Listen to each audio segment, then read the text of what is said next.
Weather demand একটা recipe বানালাম।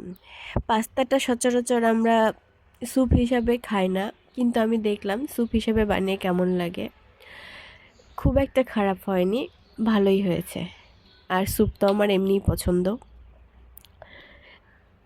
আমি সারা জীবন নিজের আত্মসম্মান মেনটেন করার ব্যাপারে খুবই যত্নশীল থেকেছি। নিজেকে নিজে যেটুকু ছোট করে রাখি না, সেটা হচ্ছে আমার বিনয়।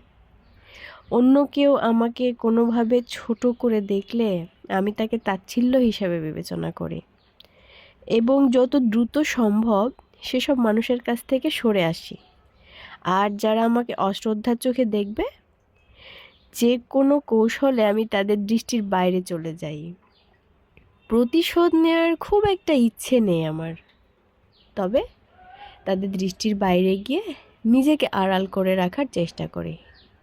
এটাই কি ভালো নয়? প্রতিশোধ নিয়ে তো মন মানসিকতা ছোটর পরিচয় দেয়া হয়। তার থেকে বেটার আপনি সরে আসুন।